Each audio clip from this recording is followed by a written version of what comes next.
Então, sejam todos muito bem-vindos à segunda Semana Internacional da Segurança do Paciente Safety for Me.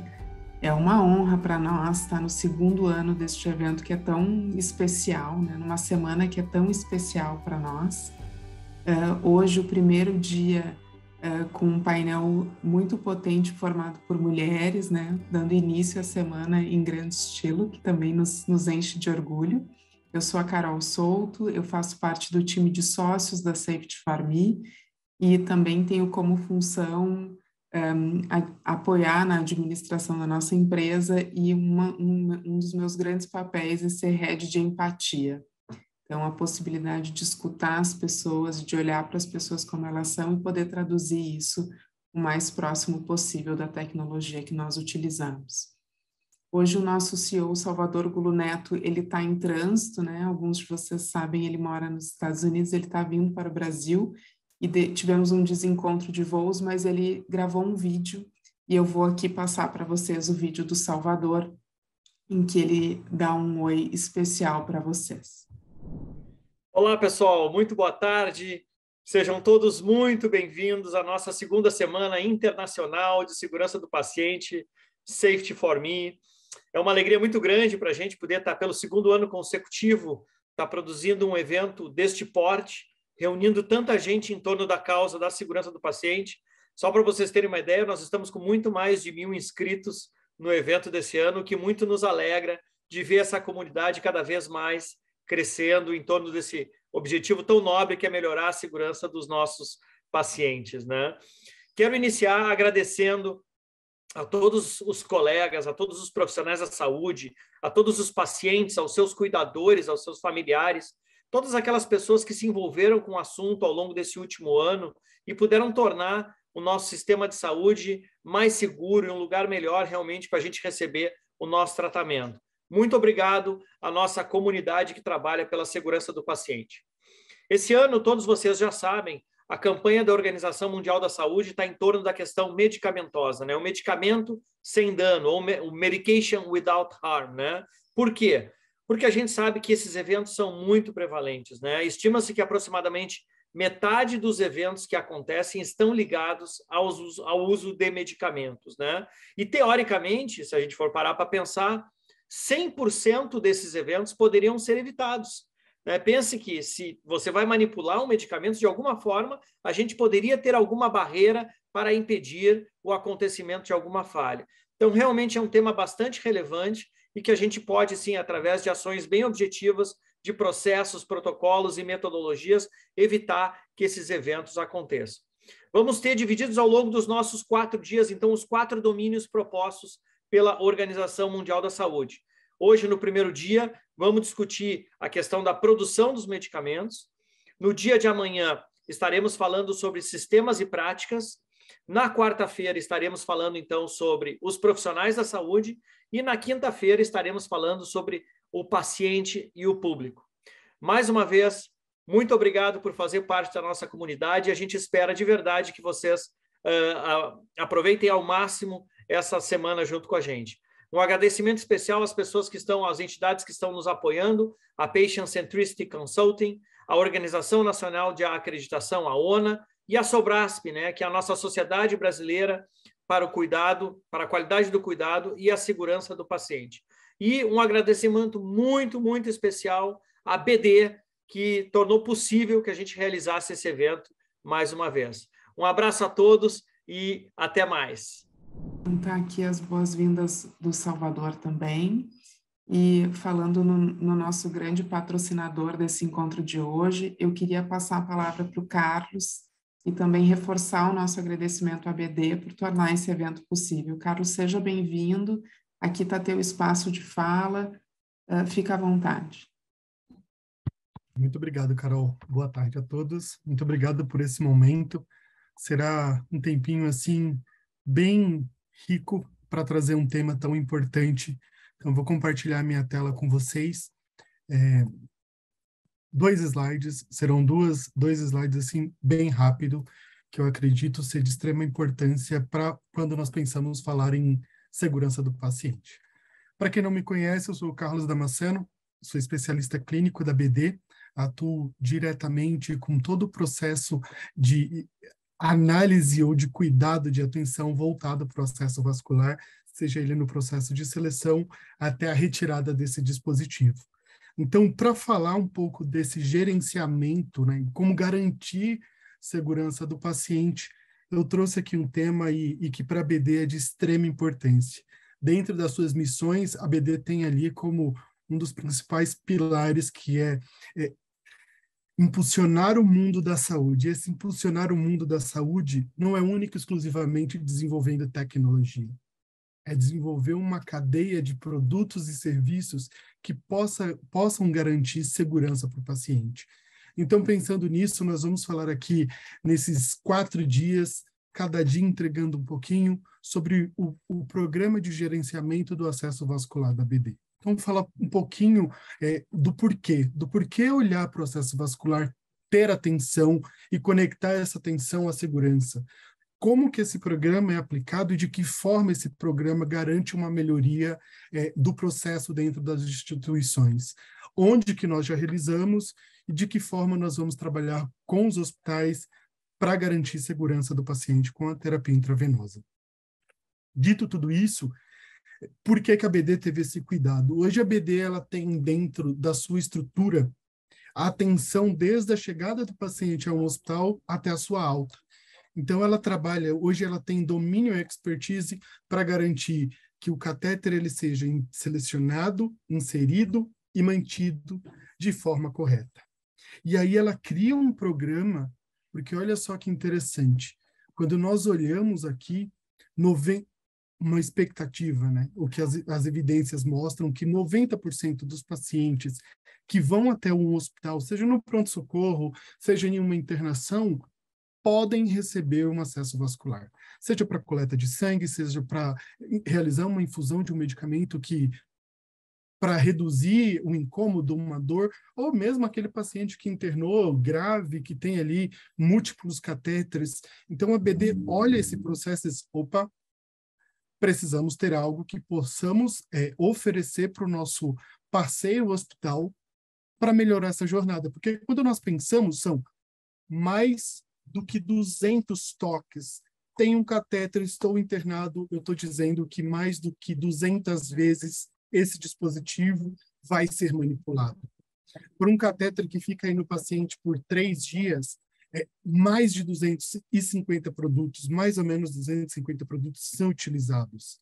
E aí nós temos uma infinidade de profissionais com conhecimentos, com perfis, em plantões diferentes, com departamentos ou setores que têm um perfil específico. Eu tenho uma oncologia que requer uma atenção extremamente dobrada para esse paciente. Nós temos o paciente de UTI, que é aquele paciente que, poxa, se é uma UTI grave, tem múltiplos acessos ou não, ou requer uma atenção pela gravidade desse paciente. E aí nós precisamos garantir que o profissional tenha esse cuidado, que o profissional tenha o conhecimento do como manipular aquele dispositivo. E aí, dentro disso tudo, por último e não menos importante, existe o paciente. E de que forma o paciente ele deve ser incluído dentro desse processo? Ou de que forma o cuidador, a família deve ser incluída nesse processo para olhar para o dispositivo e ter consciência de que precisa ter atenção, de que precisa cuidar de forma a garantir que esse paciente não desenvolva uma complicação.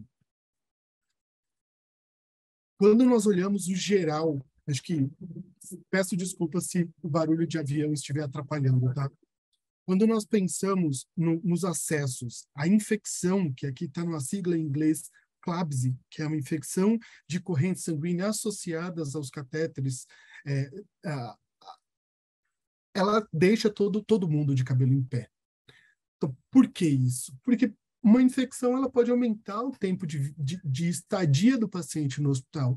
Uma infecção ela pode estar associada a uma má prática, seja para inserir, seja para manipular esse dispositivo. Então, ter esse cuidado, né, saber que o problema existe e buscar formas para evitar que as infecções de correntes sanguíneas associadas a catéteres centrais deixem de acontecer é extremamente importante.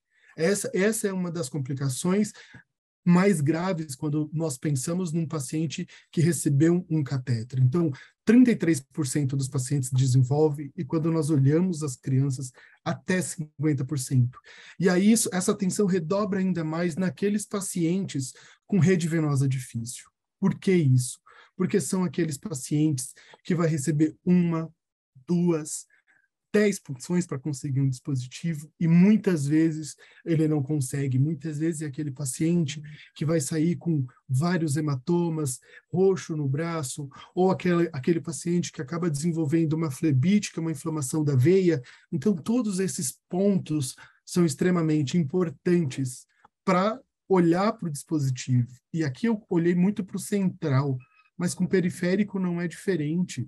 Poxa, quantas vezes nós vamos uma unidade, tem uma dor, tem um problema, preciso ali de uma atenção, você acaba tendo dificuldades. Então, por que existe essa dificuldade? Porque existe ali a necessidade do paciente em receber um catéter. E muitas vezes esse paciente não tem uma veia tão favorável. E aí é onde nós começamos a entrar em possíveis fatores de complicação no pós-inserção. Então, olha como é importante, olha como o cuidado, a atenção no processo de seleção, inserção e manutenção é extremamente importante para garantir uma boa atenção ao paciente com necessidade de uma terapia intravenosa, de uma terapia que vai ali pela veia. Esse ponto, a ABD ela não traz aos olhos a atenção do gerenciamento do acesso vascular de forma solta. Ela traz porque ela entende que apoiar os hospitais no desenvolvimento de consciência quanto ao manejo dos acessos vasculares é extremamente importante. Eu acredito que eu deva ter, não sei se eu ultrapassei, mas eu coloquei aqui o to be continued. Como diriam os ingleses, amanhã tem mais. Vamos dar continuidade a esse tema. Amanhã nós vamos falar mais um pouquinho sobre o acesso vascular e de que forma nós podemos garantir um cuidado de forma extremamente consciente para garantir que o paciente não tenha complicações. Então, por hoje é só. Espero revê-los todos aqui novamente para nós falarmos mais um pouquinho sobre gestão dos acessos vasculares. Carol, é isso. Muito obrigado pela oportunidade, viu? Obrigada, Carlos. Muito obrigada pela tua fala. Eu passo já de imediato para a Ana Lígia Bender. A Ana é uma grande apoiadora, uma grande parceira aqui da Safety for Me, é farmacêutica. Quando a gente soube esse ano que o tema seria medicação sem dano, não tinha outra pessoa senão a Ana para poder liderar a primeira mesa da segunda Semana Internacional da Segurança do Paciente Safety for Me. Ana, seja bem-vinda e, por favor, o espaço é teu. Muito obrigada, Carol, muito obrigada, Safety for Me, pela oportunidade de estar aqui, né, abrindo essa segunda Semana Internacional de Segurança do Paciente, um tema tão importante que envolve a todos os envolvidos no cuidado, né, e aos pacientes. E essa sessão nós temos como tema, né, medicação sem dano no Brasil. E o nosso painel, ele contará com mulheres fantásticas, né? A gente começa com a Rosana Mastelaro, que é farmacêutica pela Faculdade Oswaldo Cruz. Atualmente, a Rosana é diretora técnico-administrativa regulatória e de inovação no Sindicato da Indústria de Produtos Farmacêuticos. A Rosana tem experiência na área industrial farmacêutica, com ênfase em assuntos regulatórios. Na sequência, nós contamos com a presença da colega Júlia Souza Vidal, que é farmacêutica pela Universidade Católica de Brasília. Atualmente, a Júlia é especialista em regulação e vigilância sanitária, da Gerência de Farmacovigilância, da Agência Nacional de Vigilância Sanitária, Anvisa, tem experiência nas áreas de informação de medicamentos, avaliação de tecnologias em saúde, segurança do paciente, regulação econômica de medicamentos e farmacovigilância.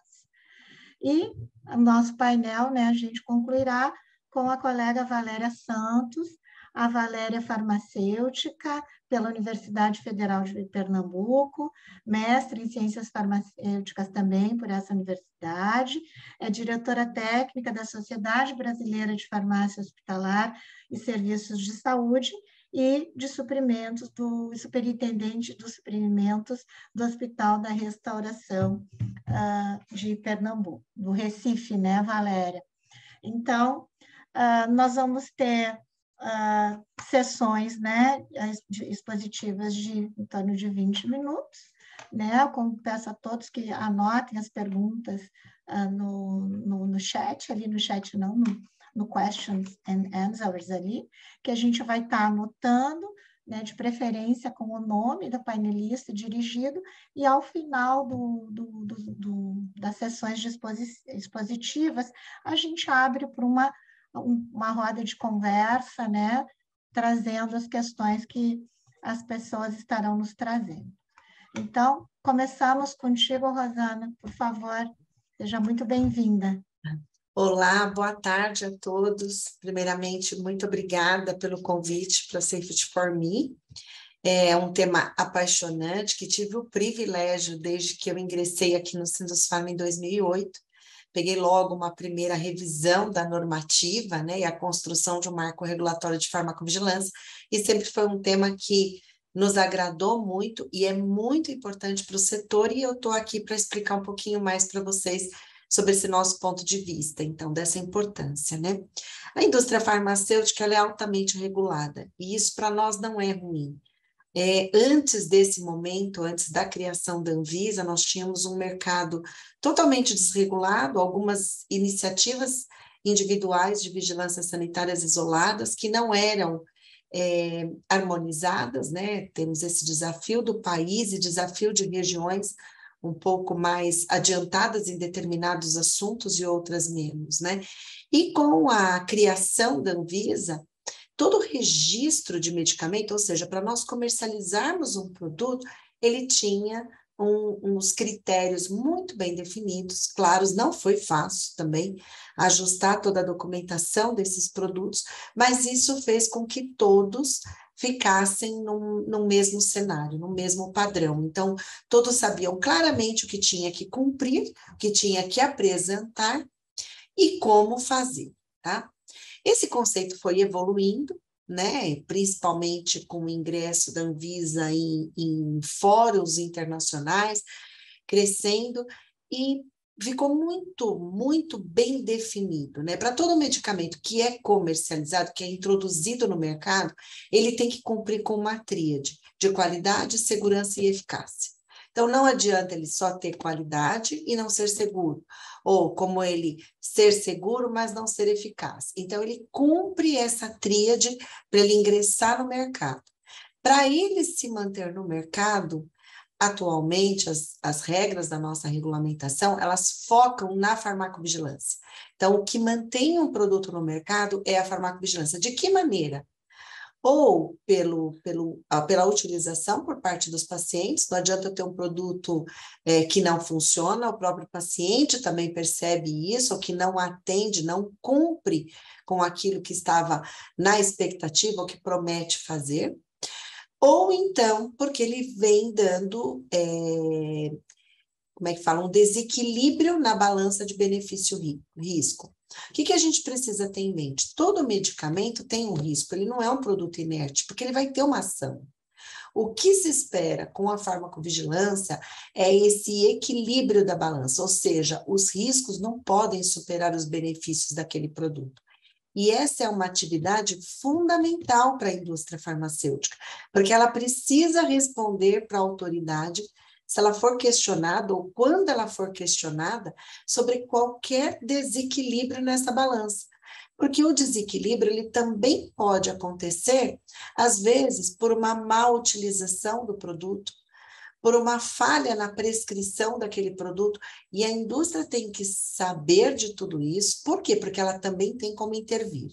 Todo medicamento que vai surgir no mercado, ou seja, que vai ser registrado na Anvisa, ele já tem um documento fundamental, que é um documento onde ele avalia quais são os riscos daquele produto e como ele vai poder mitigar. Então, no momento em que acontece alguma possível falha desse produto ou falha na performance desse produto, a indústria já investiga, porque às vezes são medidas simples que podem ser adotadas e que vão melhorar esse desempenho do produto. Vou dar um exemplo para vocês. Às vezes é uma falha na utilização do produto, um dispositivo que não está sendo bem utilizado, ou uma via de administração que não era a mais adequada. Então, são algumas falhas que, às vezes, ela pode fazer um treinamento, inclusive com profissionais de saúde. Ela pode fazer uma informação mais detalhada ao médico prescritor, aquelas cartas ao profissional médico, né, que ela manda, ela envia. Então, não é algo que vá fazer o produto sair do mercado. E nós temos alguns incidentes do passado, quando a farmacovigilância não era tão efetiva nas indústrias, que às vezes alguns produtos que saíram do mercado poderiam continuar no mercado com um controle da prescrição e da utilização. Então, a farmacovigilância, ela é compreendida pela indústria como uma ferramenta importante para manter o produto no mercado. Então, esse é um primeiro ponto, porque é uma daqueles quadrinhos que a gente vê, né, nos objetivos da Organização Mundial da Saúde, é um produto de qualidade e segurança. Então, aqui a gente entendeu. Agora, vocês poderiam perguntar assim, mas espera um pouquinho. Antes de ser registrado, não é conduzido, ou pesquisa clínica, ou dados bibliográficos, como que a indústria chega num produto? Sim, ela chega com muita pesquisa. Uma pesquisa muito forte. Só que o que acontece? Nós fazemos a pesquisa num ambiente controlado. Nós sabemos o que as pessoas estão consumindo, que horário elas tomam a medicação, que é diferente da vida real. Às vezes, na vida real, todo mundo já sabe, né? Você vai no prescritor, você está tomando alguma coisa em paralelo? Não estou tomando só esse medicamento. Não conta daquele chá que a vizinha recomendou, não conta daquele fitoterápico que ele também está tomando em paralelo, ou até mesmo de um complexo vitamínico, que ele exagera. Isso foi muito comum na pandemia. As pessoas utilizando complexos vitamínicos com uma quantidade muito elevada e tendo problemas de saúde, né? Sobrecarregando rins. E às vezes, né? Isso são o que a gente chama das cascas de banana, que coloca ali para o pessoal de farmacovigilância pensar, puxa, será que tem a ver com o meu medicamento ou não? Então, é muito importante, a segunda importância da farmacovigilância é, através desses relatos que chegam do consumidor, do paciente ou do prescritor, para que ela faça ajustes em posologia, para que ela identifique novas indicações. A gente tem cases fantásticos, né, de produtos que foram comercializados com uma finalidade e depois se descobriu várias outras finalidades para aqueles mesmos produtos, né? E isso também acontece com uma farmacovigilância efetiva, tá? Bom, um segundo eixo, que se a gente pode chamar assim, seria o nome comercial, o rótulo, a embalagem. Esse pacote, ele também é muito criterioso, ele tem que ser criterioso. Por quê? Porque a gente também tem que tomar cuidado para não estimular um uso que não seja racional. Então, a embalagem, a propaganda de um medicamento, ela deve ser tratada como um medicamento. Afinal de contas, de novo, a gente sabe também que um uso incorreto pode ter ali um dano no nosso desequilíbrio naquela balança. Hoje, com a tecnologia, a gente já discute, né? Discute no sentido de estamos em tratativas para revisar a regulamentação junto com a autoridade sanitária, porque existem outras formas, talvez até mais efetivas da gente se comunicar com o paciente, né? Então, hoje, o que é a comunicação da indústria do medicamento com o paciente? Ela é o principal instrumento para isso, é a bula, concordam, né? Agora, será que a gente tem formas de se comunicar mais eficientes, né? Então, que hoje com a tecnologia, até mesmo para pessoas que têm problema de restrição visual, a gente teria áudios, a gente teria outras formas de comunicação. E, de novo, qual que é o desafio? Equilibrar isso para que não seja isso interpretado ou utilizado como uma ferramenta de estímulo à utilização do medicamento, principalmente o estímulo de uma prescrição aí, que às vezes não passou por um profissional de saúde ou que não é depois ressaltado os riscos também que aquela prescrição pode trazer. E aquela prescrição, desculpe, que aquela utilização do produto pode trazer.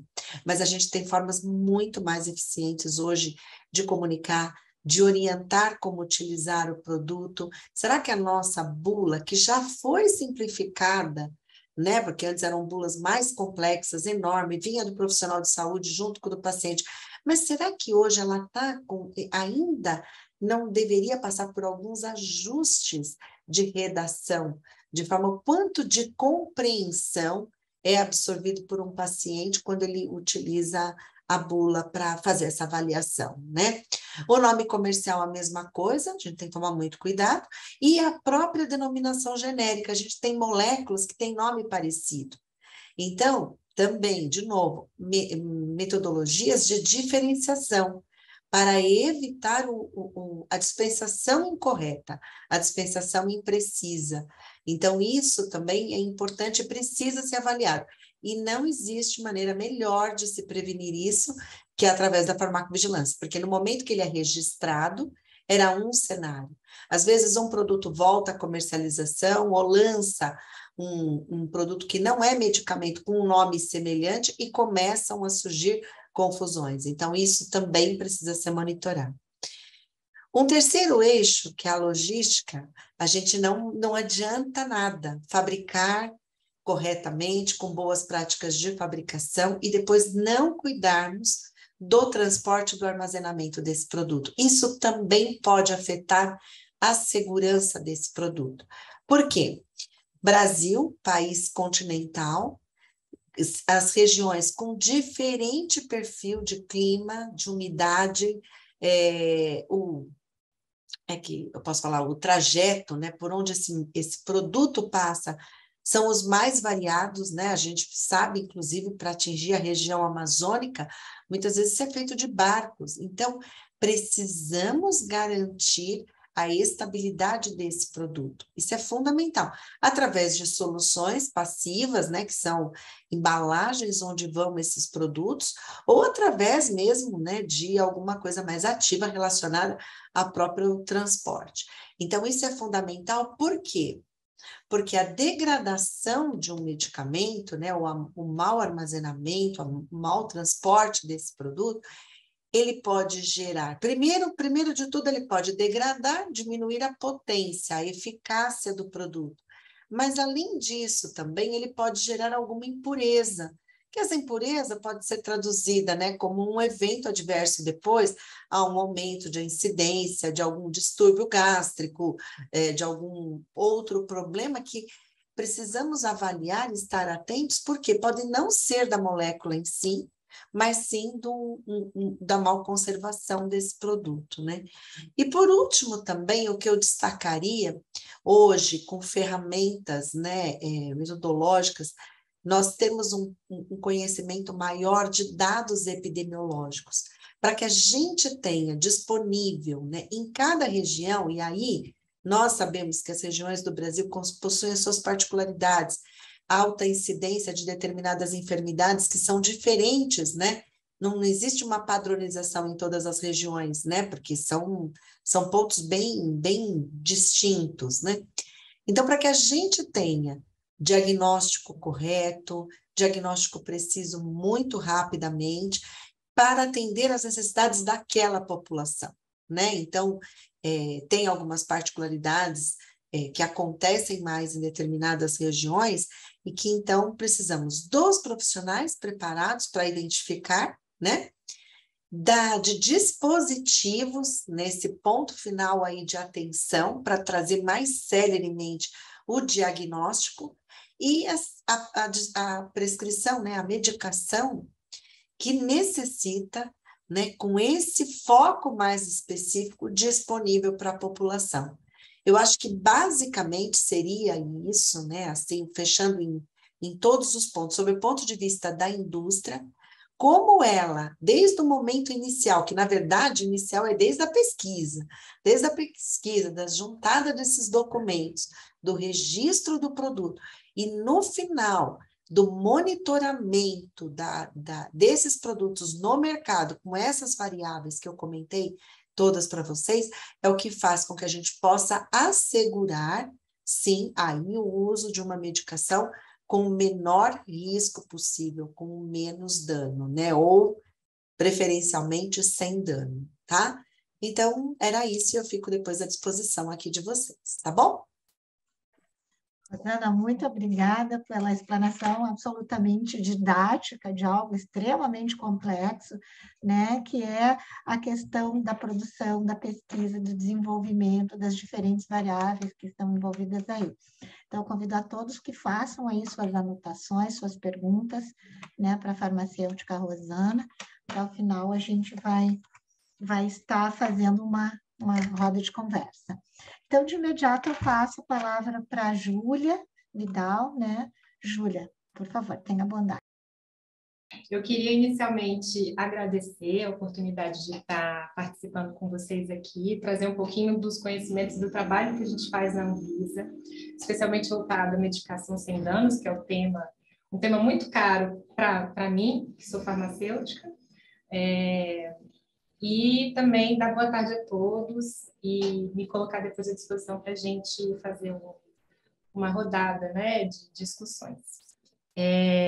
Bom, meu nome é Júlia, hoje eu trabalho na gerência de farmacovigilância da Anvisa.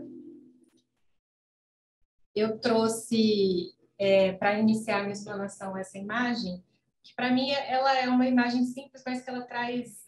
a gente consegue divagar bastante sobre o que ela traz, né, embutido aqui como reflexão.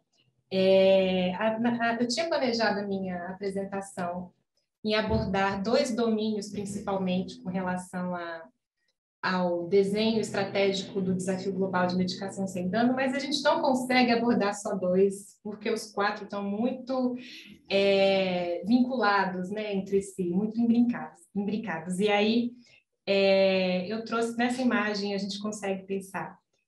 Quando a gente pensa de uso seguro de medicamento, a gente pensa no medicamento, então com a TED que a Rosana colocou, de eficácia, segurança, qualidade, quando ele está disponível no mercado, ele tem esses atributos, mas não adianta esses atributos estarem somente naquela caixinha, naquela embalagem. Esse produto ele vai interagir com o homem, ele vai interagir no sistema de saúde complexo, né? Então, por exemplo, aqui, por mais que exista um protocolo, por exemplo, de identificação do paciente, você sabe que é o paciente do pijama rosa com chinelo rosa no leito identificado.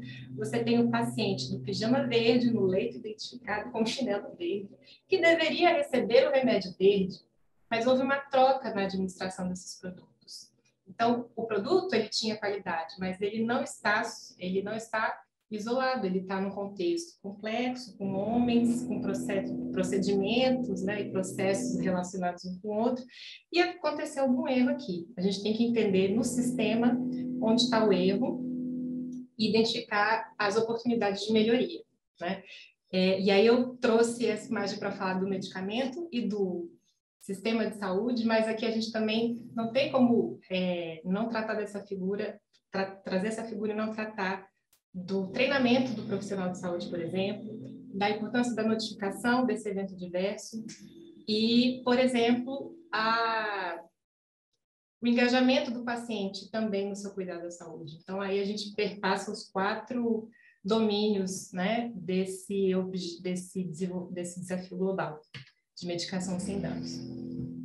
Bom, no Brasil, a saúde é um direito de todos e dever do Estado, né, e cabe ao Estado desenvolver uma política e ações de saúde que visem a redução do risco, tanto de doença como de outros agravos, né? Então, quando a gente está falando de um evento adverso relacionado a medicamento, um erro de medicação, a gente deve garantir, como Estado, uma política que vise a redução desse agravo em saúde, né?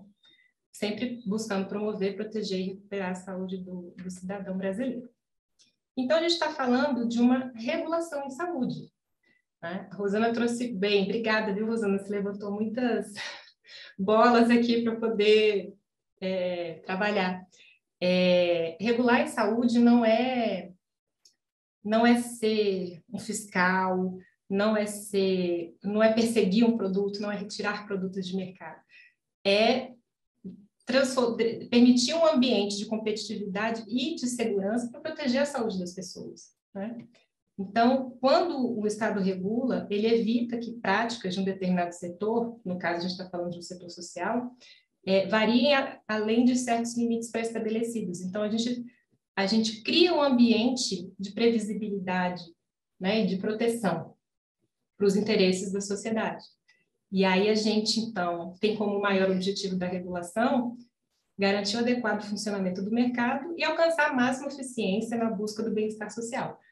Saúde é um bem-estar social, ela faz parte desse contexto. Então, a gente trabalha na regulação de saúde para melhor eficiência nesse campo. E por que regulamos em saúde? A gente não regula pensando unicamente no indivíduo, naquele paciente, também. Mas a gente regula porque existem muitos riscos. O medicamento, por exemplo, ele não é um bem de consumo comum, né? Ele não é um carro, ele não é um computador, né? Ele traz muitos riscos embutidos nele e a gente, conhecendo a possibilidade de riscos para além do indivíduo, a gente trabalha para proteger uma coletividade, né? E garantir aquele objetivo da regulação da melhor eficiência na prestação de um serviço. Então, a gente protege uma coletividade quando a gente regula na área de saúde. E aqui alguns retratos, né, da nossa história do país, alguns eventos que modificaram a nossa política de saúde e tem muito a ver com o que a gente está trabalhando nesse desafio global. Então, eu trago para vocês, inclusive, um evento que motivou, né, a criação da Anvisa, que foram comprimidos de um anticoncepcional que era um lote, na verdade, era um lote de teste sem o princípio ativo e que, por acaso, eventualmente foram ao mercado e provocaram danos. Foi uma gestação, mas foi um dano, porque quem usava aquele produto não esperava por aquele evento, né? E a gente tem também o relato da talidomida, em que hoje ela ainda está disponível no mercado, né? Apesar de ter causado a focomelia nos filhos de mulheres que utilizaram durante a gestação o produto, ele ainda permanece no mercado. Então, hoje existe uma balança benefício-risco, que ele é contraindicado para gestantes, mas para algumas situações de saúde ele ainda é a opção terapêutica, né? Então, a regulação em saúde também traz esse olhar. Existe um dano, mas a gente pode utilizar, ainda ter um benefício com esse produto, e a gente está sempre olhando a balança benefício-risco. Então, foram alguns incidentes que motivaram a criação da Anvisa em 99, né? É uma instituição que protege a saúde da população brasileira e que ela tem foco na produção e consumo, então, pré-mercado e pós-mercado, de produtos e serviços, né? A Anvisa trabalha com uma gama grande de produtos, então não é só medicamentos, né? Vocês devem, imagina que a gente esteja aqui no meio de muitos profissionais de saúde que também interagem com outros produtos, né, para a saúde, mas não é só medicamento, e também serviços. Então, a assistência à saúde, ela também é foco da regulação da Anvisa, por exemplo. E quando a gente está falando da medicação sem dano, a gente está falando de produtos, serviços, né? E a gente se depara, eventualmente, com alguns eventos adversos que são, né, eles têm um grande apelo social, porque são, às vezes eles causam dano significativo, às vezes eles causam óbito. Eles são muito prevalentes, não os que causam óbito, né? Mas erros de medicação são muito prevalentes e muitas vezes evitáveis, né? E é aí que a gente tem que pegar, a partir desse ponto que a gente tem que considerar, se eles são evitáveis, vamos tomar ações para que eles não ocorram, né? E não causem dano aos pacientes e sobrecarreguem ainda mais os serviços de saúde. Só uma breve contextualização, então, quando a gente está falando no campo, né, da assistência à saúde sobre incidentes, eles podem ser um incidente que provoque dano, um incidente que não provoque dano, ou um near miss, que a gente ainda não tem uma tradução, eu desconheço uma tradução brasileira para isso, mas é quase perda, um quase evento, né? Ele é um incidente que não atingiu o paciente, mas que ele poderia ter sido um potencial evento adverso. Ou um incidente que aconteceu, ele atingiu o paciente e não causou dano. Ou o pior cenário, ele aconteceu, causou dano, ele é um evento adverso. Hoje, para a regulação, é importante a gente conhecer todos esses eventos ou potenciais eventos que aconteceram, que poderiam ter acontecido no serviço de saúde ou na vida pós-mercado dos produtos, porque a partir de informações como essas que a gente toma uma medida pertinente para cada caso, né? Uma medida sanitária. Por que esses erros acontecem? Esses incidentes acontecem, né? Reason, ele propôs um modelo que convida a gente a pensar nas camadas de uma atenção à saúde para compreender a ocorrência de um incidente, né?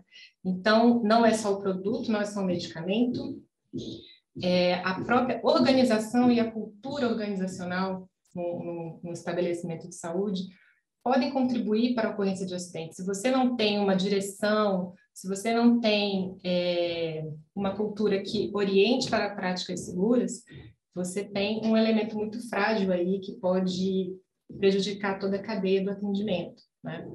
Uma outra camada seria a gente pensar em fatores contribuintes, como o ambiente de trabalho, onde aqueles profissionais estão inseridos, fatores da equipe, o relacionamento entre as equipes, ou mesmo uma relação de hierarquia que impeça uma comunicação efetiva entre os profissionais que estão atendendo o paciente, porque em saúde, a gente trabalha com equipes multidisciplinares, né? Muitas vezes também fatores relacionados à tarefa, uma ordem verbal que não foi completamente compreendida, ou até mesmo fatores relacionados ao paciente. Então, uma contraindicação que não constava no prontuário e o paciente é submetido ao medicamento para o qual se conhecia uma contraindicação, né? Uma outra camada seriam os problemas na prestação do atendimento, relacionados já a atos inseguros, a erros e a violações, negligências. Então, tem uma outra camada aí também que merece atenção. E, por fim, a gente se recomenda que sejam construídas barreiras e defesas, né, para que, à medida que o atendimento ele vai acontecendo, você coloca esses pontos de controle para impedir que o incidente aconteça. Só que a gente está num sistema complexo, multiprofissional, com humanos, e erros podem acontecer, né? E a gente tem que compreender esse sistema sem ser uma falha, sem ser assim, ele aconteceu por conta de uma falha humana e existe um culpado. A gente tem que entender que é um sistema complexo, passível de erros, que envolve humanos e que humanos erram. E a gente tem que entender o erro para fazer as melhorias nesse ponto, sem culpar aquele profissional. Na verdade, a gente tem que entender todo o sistema complexo que tem por trás de um atendimento de saúde que envolve muitos produtos. Ali pensando em assistência, agora pensando no domínio mesmo do medicamento, né? Uma pesquisa do Conselho Federal de Farmácia fez um retrato da automedicação no Brasil. 77% dos brasileiros declararam que se automedicam. E desses 77%, a maioria deles, 60%, diz que se automedica pelo menos uma vez por mês. Então, aqui a gente está falando de um brasileiro que se automedica quando ele vai numa farmácia comunitária e ele compra um medicamento. Então, quando ele tem acesso, a gente já não está naquele ambiente complexo de um hospital, por exemplo. A gente está aqui no nosso dia a dia, né? Ali a interação do cidadão com o medicamento. Será que aquele medicamento ele tem as instruções suficientemente claras para o uso daquele produto? Será que a bula traz as informações claras para aquele cidadão? Então, os dispositivos que estão ali, eles são de fácil usabilidade? Isso é uma avaliação que a gente tem que fazer do produto. O nome induz ao erro? O nome se parece com o outro que ele usa para uma outra indicação, mas que ele pode, de repente, confundir? Então, são pontos também relacionados à segurança do uso de medicamentos fora do ambiente hospitalar, por exemplo. E aí, nesse contexto, em 2017 foi lançado, né, o terceiro desafio global para a segurança do paciente, que tinha como meta reduzir agora em 2022, até 2022, 50% dos danos de eventos diversos graves evitáveis com medicamentos, né?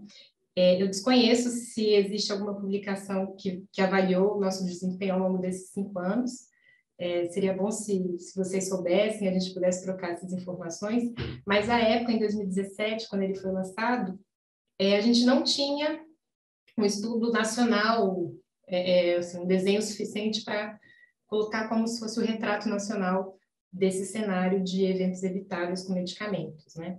Mas, como é um desafio muito complexo e que envolve muitos atores, o que cada um de nós puder fazer para tornar o uso dos medicamentos mais seguros já é um grande avanço, né? Já é uma grande contribuição. Esse então, né, o desenho desse terceiro desafio global, assim, que eles colocam, então, os 4 domínios, né? A gente pensar no paciente, a gente pensar no profissional, nos sistemas e práticas seguras e no próprio produto, enfim, é realmente um problema complexo e que requer o envolvimento de muitos, né? E a gente precisa de dados, a gente precisa ter informação para a gente poder entender se o uso está seguro ou não. E no campo da farmacovigilância, que é de onde eu venho, a gente tem como fonte de informação as notificações de eventos adversos. Então, a gente encoraja, a gente pede a todos os profissionais de saúde que souberem de eventos adversos, que notifiquem com a maior riqueza de detalhes, para que a gente consiga fazer uma avaliação profunda desses eventos adversos e realizar análise de causalidade deles, né? A gente trabalha, então, falando da tecnologia, hoje a gente tem um sistema mais amigável para a notificação de eventos adversos a medicamentos, que é o Vigimed. O Vigimed hoje substitui o Notivisa para notificações relacionadas a medicamentos. Ele foi implementado em 2018 na Anvisa. E a gente tem hoje, para o Notivisa, antigamente só era possível notificar mediante um cadastro. Hoje, para o Vigimed, não. Existe um formulário que, ao acessar esse QR Code, ele direciona diretamente para a notificação do cidadão e para a notificação de profissionais de saúde liberais não cadastrados, né? O Vigimed ainda tem um módulo de cadastro, mas a gente ampliou a possibilidade de notificações dessa forma, né? E tem sido um bom resultado. Então, além de disponibilizar um sistema mais amigável, a gente também entende que precisa alertar a sociedade sobre a importância de notificar. Então, a gente fez campanha de farmacovigilância e, infelizmente, por conta do período eleitoral, esses materiais não estão disponíveis hoje, mas, terminando as eleições, eles voltam, né? E a gente fez também uma campanha com vídeos curtos, com as principais perguntas sobre farmacovigilância, por que notifica, como notifica, o que a Anvisa faz com a notificação. Então, também é um material importante e de fácil disseminação. Para aumentar, para capturar mais eventos adversos qualificados, a gente fez um movimento com sociedades técnico-científicas, inclusive a Sobrasp, em que essas associações buscaram conscientizar os seus profissionais de saúde para uma notificação e para uma notificação com qualidade, né? Então, também é uma estratégia para a gente aumentar essa capilaridade de notificações. E isso mostrou resultado. Então, em 2021, a gente aumentou muito a notificação por cidadãos, né? Vocês podem ver a barrinha laranja. Então, a gente tem 36% das notificações que a gente recebeu em 2021 foram dos cidadãos. E, claro, a gente estava num cenário da pandemia em que as vacinas motivaram muito a notificação. Eu costumo brincar que, num domingo de almoço, minha família falava sobre farmacovigilância, sobre regulação, e isso, né, isso nunca tinha acontecido antes. Então, a sociedade estava mais alerta, né? E com isso a gente ultrapassou a meta da Organização Mundial de Saúde para notificações de eventos adversos, que é de 200 notificações por milhão de habitantes. Então, em 2021, a gente alcançou essa meta. Mais do que quase dobrou a meta, né? E aí, é importante dizer que todo esse esforço da farmacovigilância que a gente faz, eu não digo a gente como autoridade regulatória, mas todos nós aqui estamos envolvidos com o uso de medicamentos, né? E quando a gente não notifica só para prestar contas ao gerente do hospital ou a autoridade regulatória, mas a gente notifica para aumentar o conhecimento sobre o uso do produto no mundo. Em azul escuro, vocês estão vendo todos os países que fazem parte do Programa Internacional de Monitorização de Medicamentos da OMS. Então, todos esses países têm seus sistemas de notificação que captam e sobem para uma base global única. Então, a informação de qualidade sobe e a gente consegue amplificar a possibilidade de detectar sinais de segurança mais rapidamente. Então, é por isso que nós devemos notificar, e notificar bem. Então, a gente detecta, na farmacovigilância, a gente detecta evento adverso, mas a gente não quer só detectar e acumular números, a gente avalia, compreende os eventos adversos para preveni-los, né? Então, de nada adianta a gente ter conhecimento, saber que aconteceu aquele evento, que uma investigação apontou que foi por uma falha assistencial dessa forma, e a gente não tomar uma iniciativa com essa informação, né? Então, a gente tem esse trabalho de compreender, claro, a gente não dá retorno individual para as notificações, a gente faz análises agregadas, mas a gente entende que todas essas notificações são insumos para uma vigilância, são insumos para uma regulação em saúde efetiva, né? Então, são vários casos, a gente pode alterar a bula de medicamento, que é uma forma de comunicação de risco, a gente pode retirar do mercado, que já é um caso muito mais grave, a gente pode recomendar práticas seguras nos serviços de saúde. Então, é por isso que a gente precisa dessa comunicação. A comunicação é a base para a gestão de riscos. E comunicação, então, em farmacovigilância está em toda a nossa cadeia, né, de trabalho.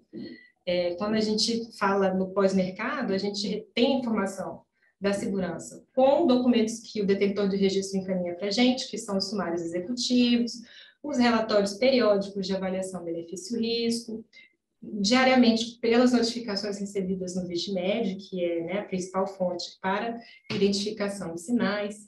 A gente também tem essa comunicação com alertas e relatórios internacionais. E, por fim, toda essa compreensão do comportamento do medicamento no pós-mercado, ele alimenta o plano de gerenciamento de riscos, que é um documento do detentor de registro, que ele apresenta na época do registro, informando os riscos que ele conhece, como ele vai mitigá-los. E se durante o uso a gente identificar novos riscos e compreender que medidas adicionais são necessárias, esse plano, que é um documento vivo, deve incorporar isso e dar o feedback de como é que essas ações estão funcionando.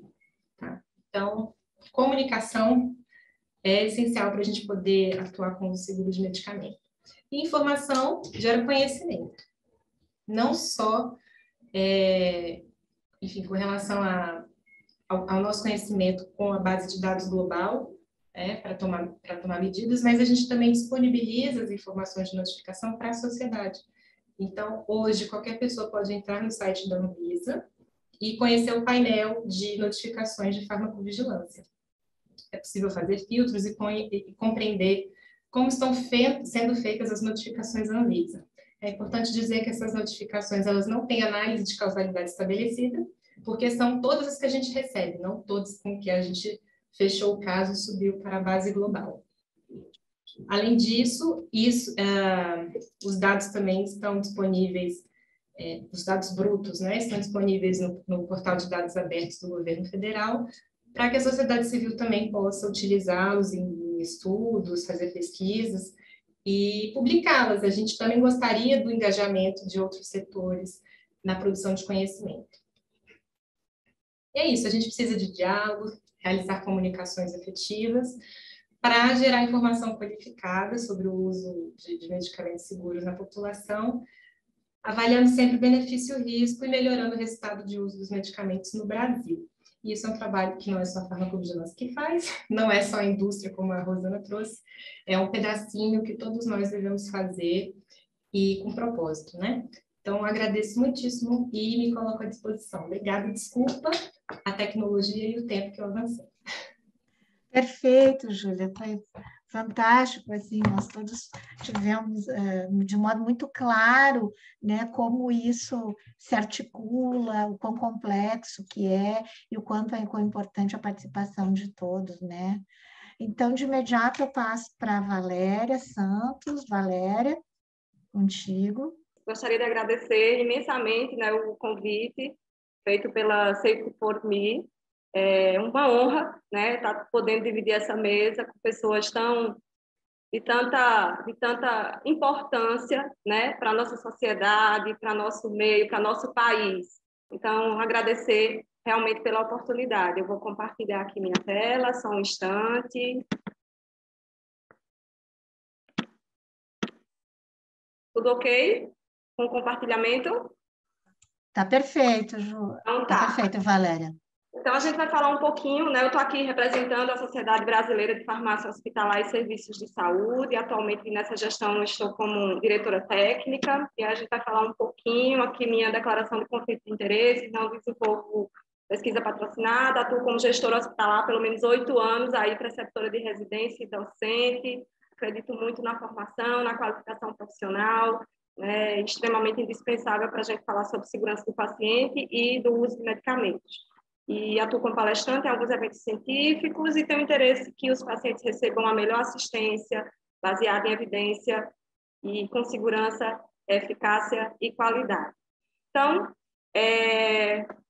essa data tão emblemática, né, para todos nós, e eu costumo dizer que para a gente estar conversando hoje sobre segurança do paciente, muitas vítimas foram feitas, né, em todo o mundo, e alguns a gente até conhece, né? Alguns tiveram a oportunidade, inclusive, no seu contexto familiar, no seu contexto profissional, e aí a gente deixa também nossa gratidão, porque vai ficar o aprendizado e que a gente utilize como legado, né, para estabelecer realmente cada vez mais fortalecida a segurança do paciente. Então, os erros de medicação são as principais causas de eventos adversos evitáveis, e aí eu destaco realmente evitáveis, né?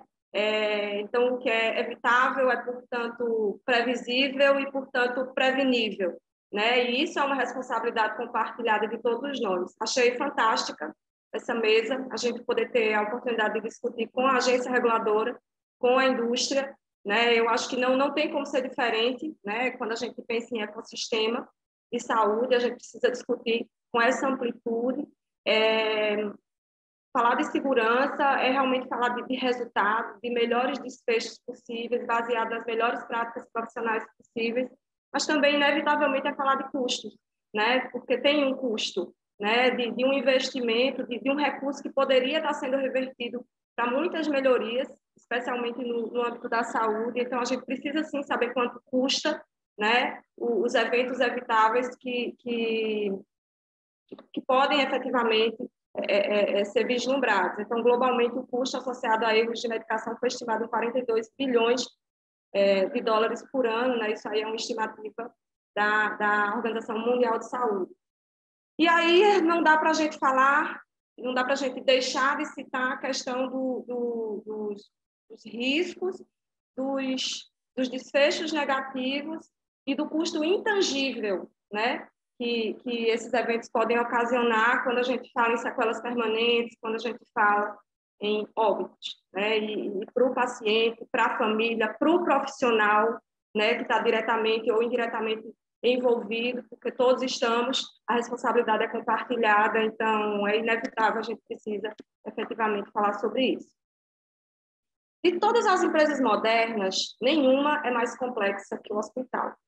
Então, não tem como ser diferente, né? Quando a gente fala em segurança do paciente, quando a gente fala de segurança no uso de medicamentos, quando a gente fala em processo de medicar, processo de medicação como um ato de medicar, todo esse contexto é extremamente complexo, né? Então, por isso que essa mesa está sendo discutida com essa visão holística, né? Que essa visão realmente, como a temática exige que seja, né? Quando a gente tenta superficializar essa discussão, a gente não consegue chegar muito longe.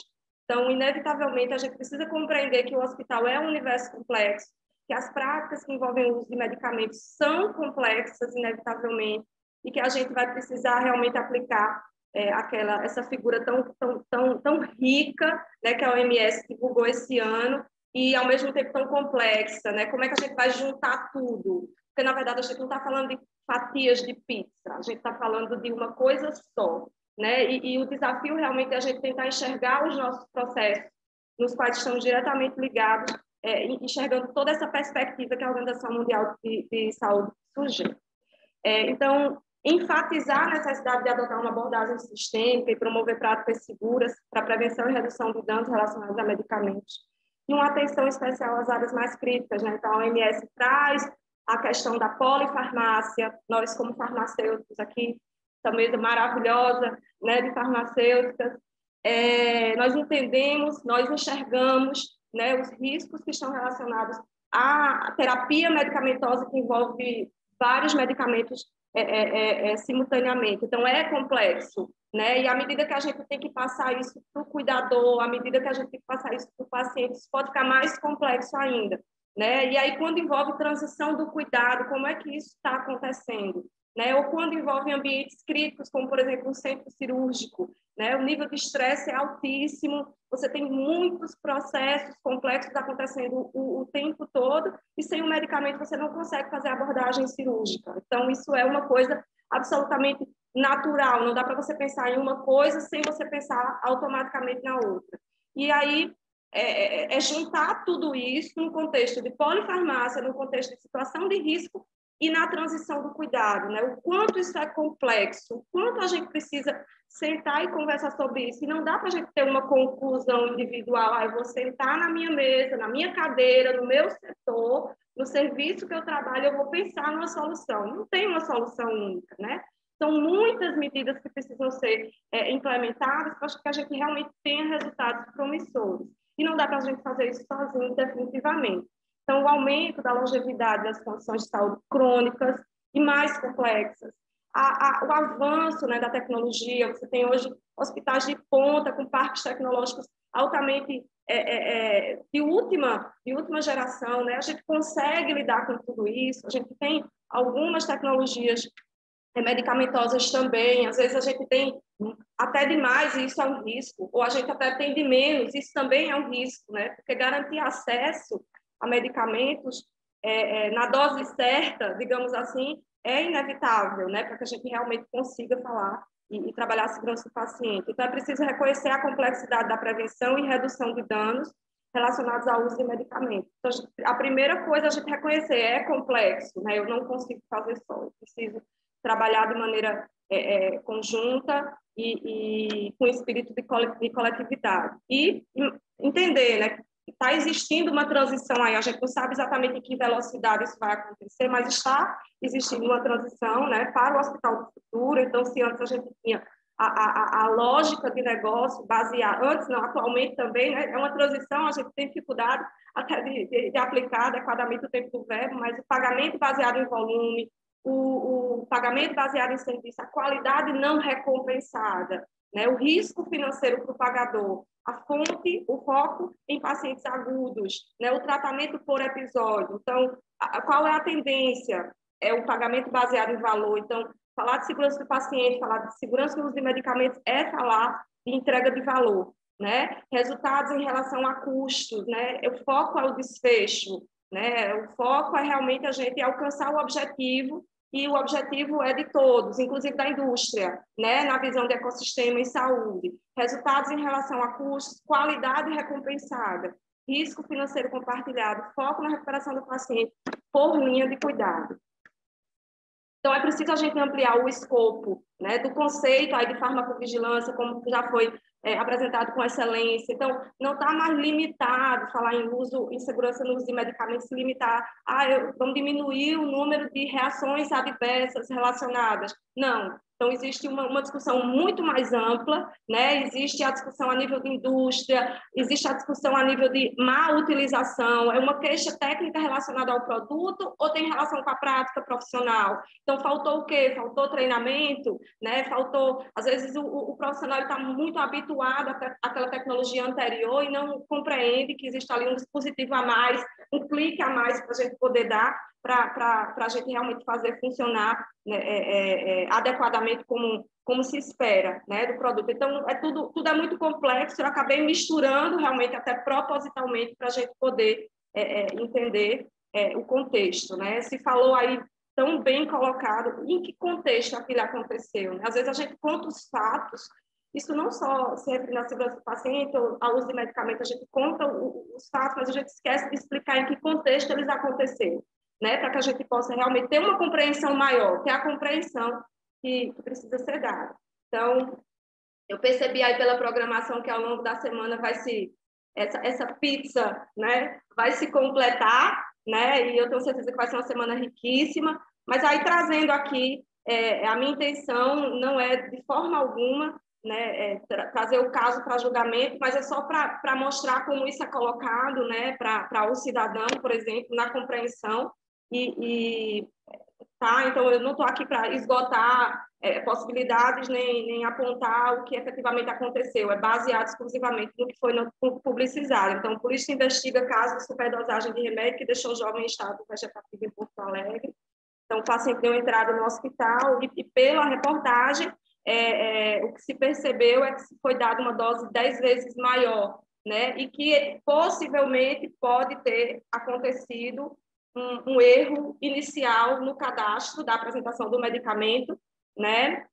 Um 0 a menos no cadastro aí que possibilitou, né, a dispensação da dose para o paciente especificamente. E aí é claro que se sucedeu uma série de eventos, né, que e nenhum deles foi capaz, digamos assim, de quebrar esse elo, né, que acabou resultando num dano, né, permanente aí, enfim, pelo que a reportagem colocou para o paciente. É algo absolutamente evitável e ligado a processos que são cotidianos, né, que diariamente, que já faz parte ali da nossa rotina, que não precisa de muito, digamos assim, né, já está bem consolidado nos fluxos que são definidos nos serviços, por exemplo, de farmácia hospitalar. Então, a pessoa entra conversando e nunca mais sai, né? Então, é o tipo de desfecho que absolutamente ninguém sai de casa para trabalhar buscando oferecer esse tipo de desfecho para os seus pacientes. E aí eu trago essa figura clássica, está no documento da Organização Mundial de Saúde, na campanha para esse tema central, né? Mas é uma figura que a gente já conhece, né? Que traz aí as injúrias, os eventos adversos propriamente ditos, uma boa parte, a maioria, na verdade, resultante de eventos que poderiam ter sido evitados, uma parte causa dano ao paciente e outra não, né? Mas, assim, é importante a gente enxergar, porque nós estamos, né, inseridos nesse contexto, e a gente precisa compreender em que ponto a gente precisa atuar primeiro como prioridade para que a gente possa minimizar o máximo possível o dano. Então, trazendo aqui os 4 elementos, já se falou tão bem em qualidade e segurança do produto que eu fico até com vergonha, né, de colocar e acrescentar mais alguma coisa. Vou tentar trazer um pouquinho da visão enquanto hospital. Eu estou aí há cerca de 8 anos na superintendência de suprimentos, então a gente está ligado o tempo todo, né, nesse ponto, porque também a gente é receptor,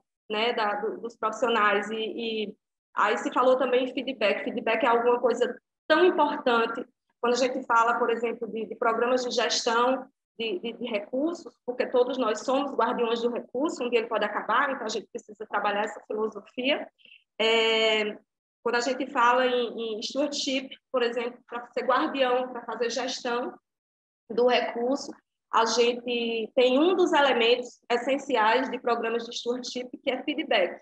E feedback é algo bem realmente importante, né? Júlia bem colocou a questão do feedback. A gente já tem, a gente sente, Júlia, esse feedback da agência com toda certeza, tá? E trazer essa filosofia de feedback, ela é bem essencial. Então, quando um profissional traz uma queixa técnica sobre o uso de algum medicamento, sobre o uso de algum dispositivo, por exemplo, intravenoso, né? E aí a gente começa a fazer uma série de questionamentos e, às vezes, a gente tem dificuldade de compreender exatamente o evento por falta de informação.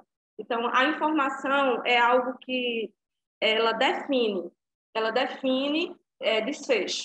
Então, quando a gente consegue ter acesso à informação, né, nos pormenores, as informações que realmente importam, a gente consegue dar um feedback para o profissional que ele espera, né? Então, ele notifica, e aí ele quer que aquele problema que ele identificou seja resolvido, né? E aí a gente procura trabalhar essa filosofia de dar o retorno, e até porque para eu conseguir resolver qualquer coisa, realmente ela esteja para que a gente consiga efetivamente ir ao ponto X, né, da questão. E aí trabalhar qualidade e segurança do produto não tem outra maneira, né? Se a gente está falando de serviços de saúde, a gente está falando de unidades complexas, a gente está falando de uma diversidade de profissionais em contextos diversos e em situações diferentes, né, de emergências, de urgências, de paliação, enfim. Então, a gente tem contextos diferentes, às vezes o mesmo produto, e às vezes a disponibilidade desse produto, ela faz a diferença, e a indisponibilidade também, né, porque em algum momento aí também se falou em diagnóstico, o diagnóstico também é um ponto-chave, digamos assim, para que a gente possa conseguir ser assertivo na terapia medicamentosa, né? Então,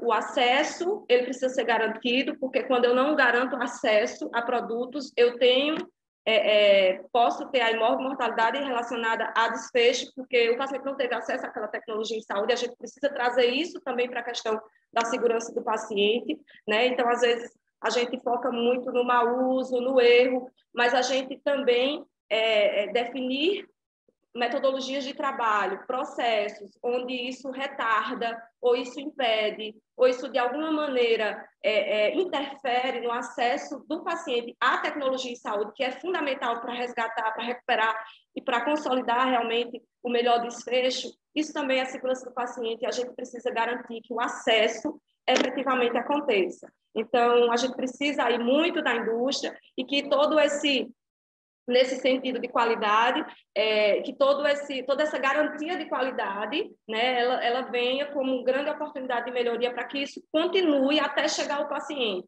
Então, às vezes a gente trabalha as boas práticas de armazenamento na farmácia hospitalar, mas a gente esquece de trabalhar as boas práticas de armazenamento na unidade assistencial, lá na gavetinha, lá no armário, lá na geladeira, né, da unidade assistencial. Então, às vezes a gente identifica aquele medicamento como sendo de alta vigilância lá no armazenamento da farmácia, mas a gente esquece de seguir essa linha de raciocínio até o medicamento chegar no paciente, né, que é a razão maior, né, do trabalho de todos e da instituição. Então, eu queria deixar nesse ponto a questão de garantir qualidade, garantir boas práticas de armazenamento, garantir identificação do medicamento, né, se a gente vai definir isso com etiquetas, se a gente vai definir isso em embalagens separadas, se a gente vai definir isso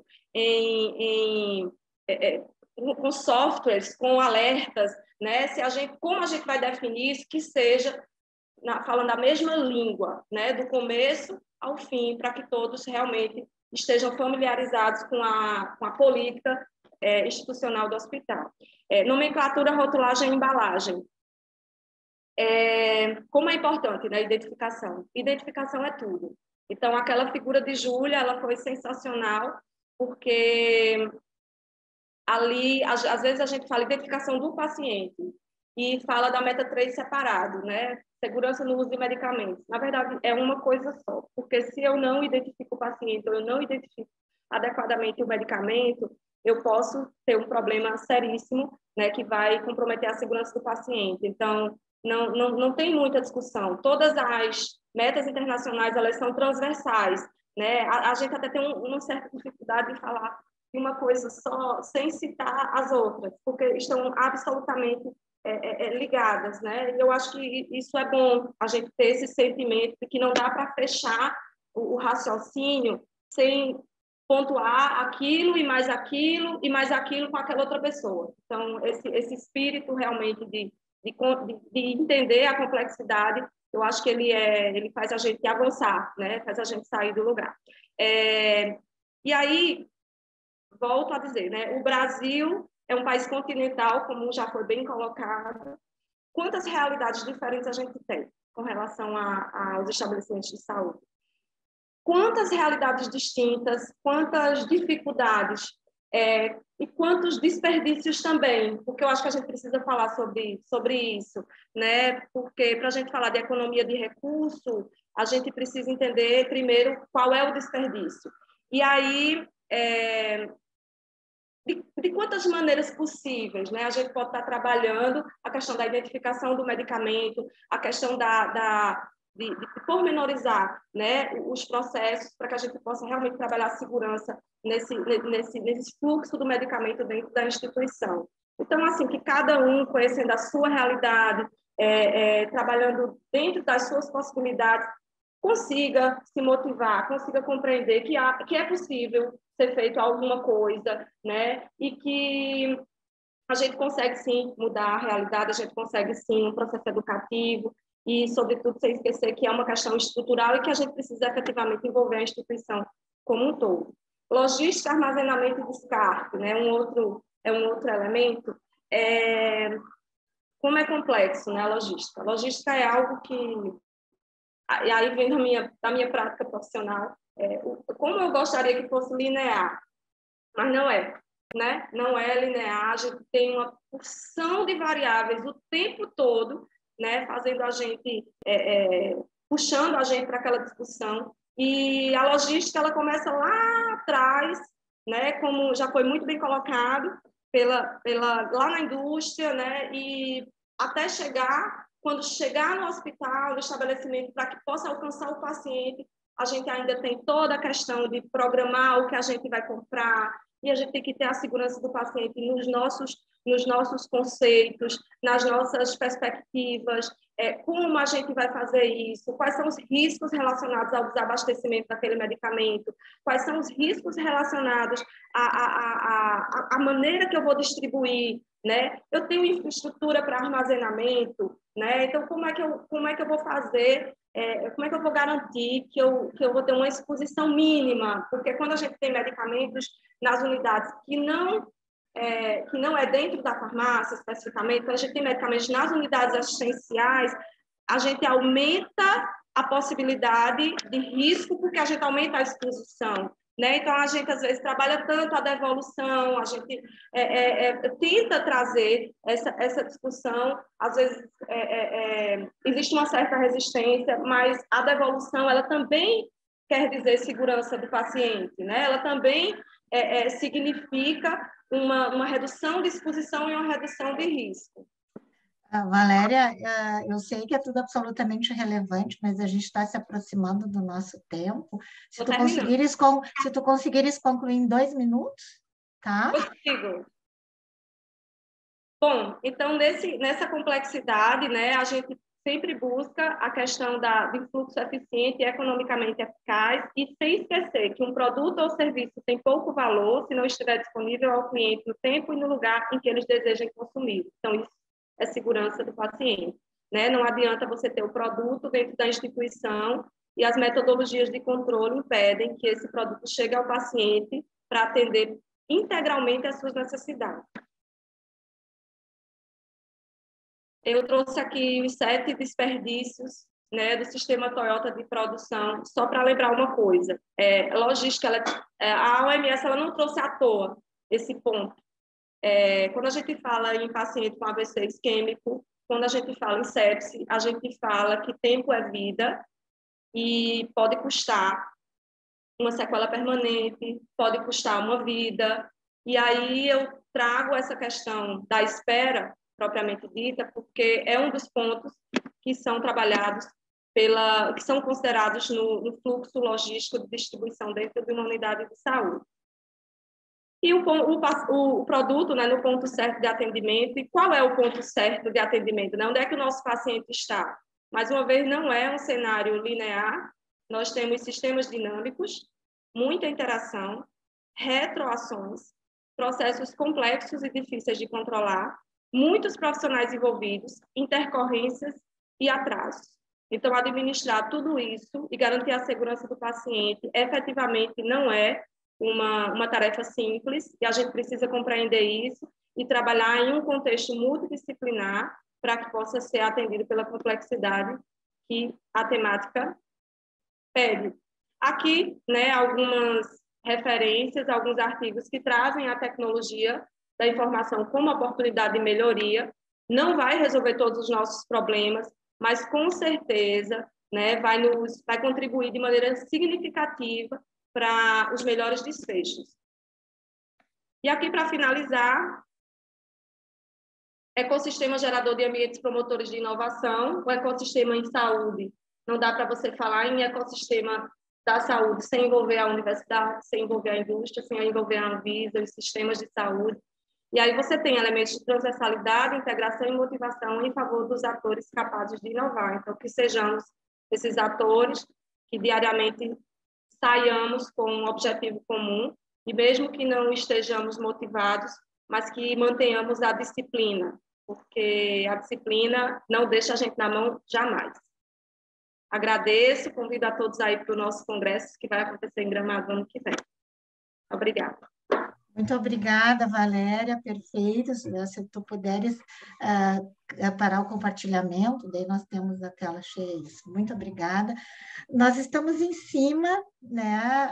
Eu vou perguntar para a Carol, mas eu acredito que seja possível, né? De que as perguntas, né, e os comentários da assistência, né, poderão ser enviados, né, para a Safety for Me através do e-mail, e a gente reencaminha para as nossas painelistas, para a Júlia, para a Rosana, né, para a Valéria. Eu acho que a gente chega a um bom termo desse modo, se as painelistas e a Carol concordar. Pode ser, Carol?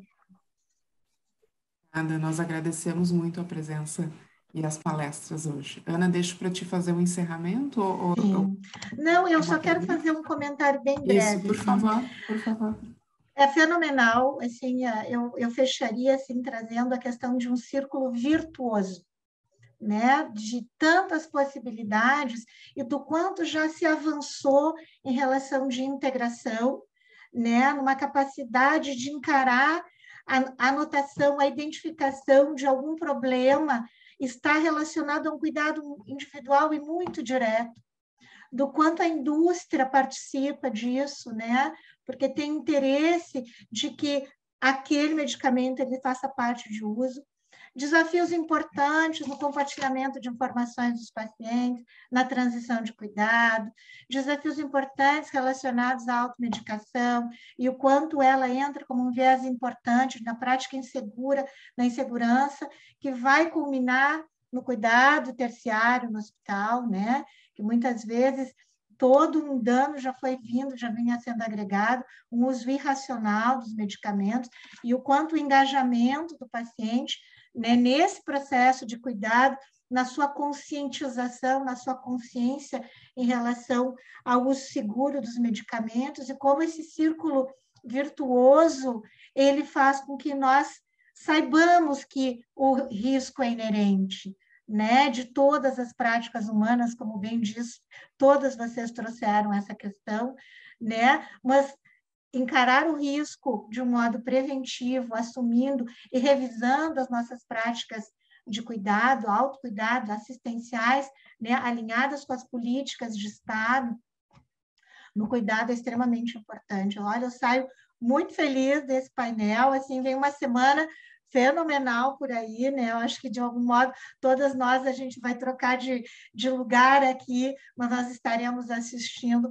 porque nós teremos pessoas brilhantes. Rosana, Júlia, Valéria, sem palavras, vocês foram extremamente didáticas, trouxeram visões absolutamente complementares, né, nesse círculo virtuoso. Muito obrigada mesmo. Carol, devolvo para ti. Em nome de toda a Safety for Me, o nosso super agradecimento a Rosana, a Júlia, a Valéria, e um agradecimento muito especial à ti, Ana, que brilhantemente também conduziu este painel, nossa super parceira.